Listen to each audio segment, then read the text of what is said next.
Rodri Llwyd Morgan ydw i, a dwi'n ddirprwy is-gynghellor y Gymraeg diwylliant a chysylltiadau allanol yma ym Prifysgol Aberystwyth.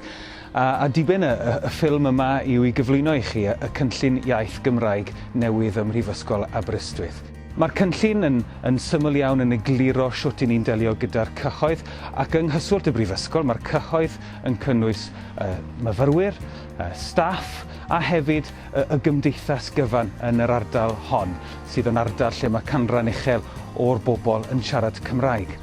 Felly mae'r cynllun yn mynd i egluro wrthoch chi sut i ni'n delio gyda'r cyhoedd wyneb yn wyneb, sut i ni'n delio gyda gohebiaeth, cyhoeddiadau, a sut hefyd i ni'n mynd ati yn fwriadol i geisio annog ein staff ni i ddefnyddio'r Gymraeg, i ddysgu a gwella i sgiliau Cymraeg nhw, a hefyd sut i ni'n mynd i ddarparu hyfforddiant i'n staff ni i fedru cynnig dewis iaith i ddefnyddwyr y gwasanaethau. Prynhawn da dran Saesneg ac ysgrifennu creadigol. Good afternoon, English and Creative Writing. Helo, Miriam Williams dwi'n fyfyrwraig trydydd flwyddyn yn yr adran wleidyddiaeth rhyngwladol. Dwi'n teimlo'n lwcus iawn mod i wedi gallu astudio yng nghwrs drwy gyfrwng y Gymraeg achos dydy'n Saesneg i ddim mor dda hynna. Ond mae'r adran yn ffantastig, mae'r cymorth sydd gennyn nhw ar gyfer myfyrwyr sy'n astudio drwy'r Gymraeg yn wych. Larry Price dwi'n ddarllenydd mewn ffiseg a dwi'n yr athrofa mathemateg, ffiseg a chyfrifiadureg. Mae'r Brifysgol wedi bod yn darparu tiwtorialau mewn mathemateg a ffiseg drwy gyfrwng Gymraeg ers blynyddoedd maith erbyn hyn. Da ni wedi bod yn ffodus iawn o gael nifer o ddarlithwyr yma dros y degawdau sydd yn rhugl yn yr iaith. Fwy diweddar, da ni wedi llwyddo i roi hwn ar dir cadarnach, tir mwy ffurfiol. Mae Coleg Cymraeg wedi chwarae rhan ganolog yn hyn.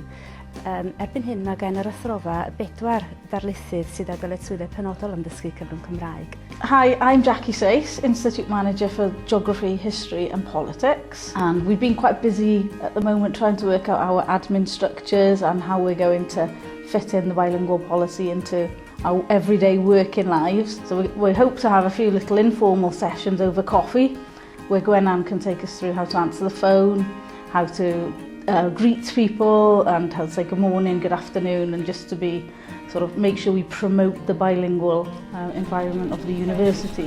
Helo, sut ydych chi heddi? Da iawn, diolch. Da iawn. Ble mae'r casgliad Celtaidd Ysgol Cymraeg? So chi mewn trwy'r drws ar y llawr nesaf ac ar y dde mae'r casgliad Celtaidd a'r cymrydolion. Diolch yn fawr. Iawn.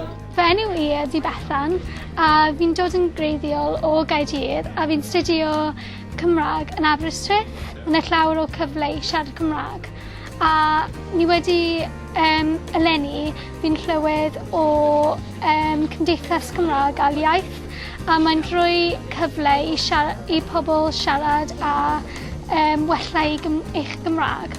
A eleni ni wedi bod yn gweithio gyda cymuned. Yr un peth ni'n neud yw bob bythefnos ni'n mynd i'r cartref gofal o'r enw Hafan y Wain a ni'n siarad Cymraeg gyda pobl sy'n byw na sy'n siarad Cymraeg a mae'n just siawns i nhw marfer. Helo, shwmai, shwt se hadw? Helo, enw fi yw Mara Dafydd, fi'n fyfyrwraig ail flwyddyn yn Prifysgol Aberystwyth yn astudio ffilm a theledu drwy gyfrwng y Gymraeg. Fi'n credu bod dod i Aberystwyth wedi helpu cyfoethogi'n iaith fi a'n sgiliau iaith fi drwy gael cymdeithasu a siarad gyda bobl drwy gyfrwng y Gymraeg. Mae modd i fi hefyd, fel pob myfyriwr arall, ddefnyddio'r Gymraeg drwy'r campws cyfan, boed yn gaffi ym Mhenbryn neu yn Llyfrgell Huw Owen neu mewn derbyn feidd. A fi'n credu bod hwn yn hynod o bwysig achos mae fe'n rhoi sgiliau iaith a sgiliau bywyd i bobl. Helo. Helo. Nath y post yn dod i fflat ni, ond dyd'r myfyriwr ddim yn byw na rhagor. O, na di nhw? Diolch yn fawr yn dod nhw mewn. Nawn ni jyst yn checo os maen nhw'n still yn byw yn nea fe wedi anfon nhw ymlaen. Oce, diolch. Diolch.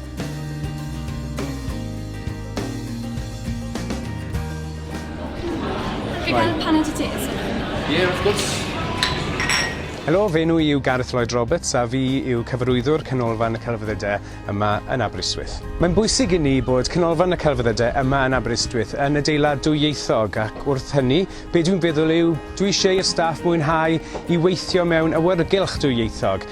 Hefyd mae'n bwysig ein bod ni yn cynhyrchu ac yn rhaglennu gwaith yn y Gymraeg sy'n mynd llaw yn llaw gyda'r gwaith Saesneg. Dwi eisiau ni feithrin naws a theimlad cynnes, cyfeillgar a Chymreig yma yng nghanolfan y celfyddydau, sydd wrth gwrs yn adlewyrchiad o'r pobl a'r ardal yn cwmpas ni.